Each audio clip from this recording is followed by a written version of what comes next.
கர்த்தருக்கு ஸ்தோத்திரம். இந்த நாள் தேன்துளி நிகழ்ச்சியிலே உங்களை நான் மீண்டும் சந்திப்பதில் அதிக மகிழ்ச்சி அடைகிறேன். ஆண்டவராய் இயேசு கிறிஸ்துனுடைய இன்னொரு அற்புதத்தை இந்த நாளிலே நாம் பார்க்க போகிறோம். நம்முடைய அற்புத ஆண்டவர் இன்றும் அற்புதங்களை செய்ய வல்லவராய் இருக்கிறார். ஆண்டவராய் இயேசு கிறிஸ்து உயிரோடு வாழ்ந்த காலங்களிலே தாம் வளர்ந்ததான கப்பர்நகூம் என்கிறதான ஒரு இடத்துக்கு அவர் சென்றார் என்று பார்க்கிறோம்.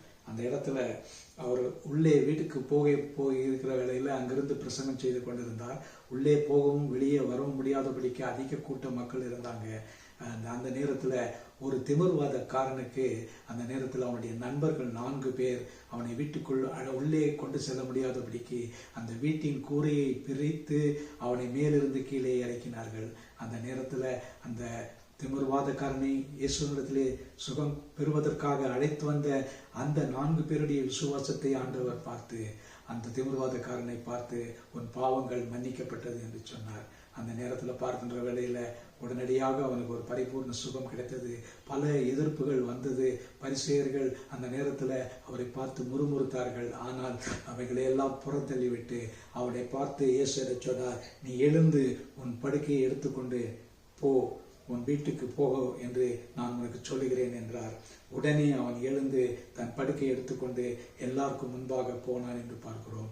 இது எவ்வளவு ஒரு பெரிய அற்புதம். நடக்க முடியாதவன் இந்த பெரும் வாத நோயினாலே படுக்கையிலே கடந்தவன் அவனை படுக்கையில தான் கொண்டு வந்தார்கள். ஆனால் ஆண்டவரை இயேசு கிறிஸ்து தம்முடைய வார்த்தையினால அவனை பார்த்து உன்னுடைய பாவங்கள் மன்னிக்கப்பட்டது, நீ எழுந்து உன் படுக்கையை எடுத்துக்கொண்டு நட என்று சொல்கிறார். உடனே அவன் நடந்து சென்றான். இந்த அற்புதங்கள் அந்த நாளிலே பெரிய ஒரு பரபரப்பை ஏற்படுத்தினது. அந்த நேரத்தில் முக்கியமாக இயேசு அவனுடைய நண்பர்களுடைய விசுவாசத்தை மெச்சினார். அந்த மனிதனுடைய பாவத்தை நீக்கினார். இன்றைக்கும் அவர் இயேசுவிடத்திலே நாம் மற்றவர்களை அழைத்து செல்ல நாம் மாற வேண்டும். அந்த 4 பேரும் அந்த திமிர்வாதக்காரனை இயேசுவிடத்திலே கொண்டு வராமல் இருந்தால் அவனுக்கு சுகம் கிடைத்திருக்காது. ஆகவே பிரியமானவர்களே, நாம் ஆண்டவராய் இயேசு கிறிஸ்துவிடத்தில் நம்ம அயலார் பக்கத்து வீட்டில் இருக்கிறவங்க நம்ம தெரிந்தவர்கள் எல்லாரையும் கொண்டு வருவோம், சபைக்கு கொண்டு வருவோம், அவர்களுக்காக ஜெபம் பண்ணுவோம். விசுவாசத்தோடு ஜெபிக்கின்ற வேளையில் ஆண்டவராய் இயேசு கிறிஸ்து உங்களுடைய என்னுடைய விசுவாசத்தை பார்த்து அந்த விசுவாசிக்க முடியாதவர்கள் கூட அவர் சுகத்தை கொடுக்க வல்லவராக இருக்கிறார். இயேசு கிறிஸ்து இன்றும் அற்புதங்களையும் அடையாளங்களையும் செய்ய வல்லவராக இருக்கிறார்.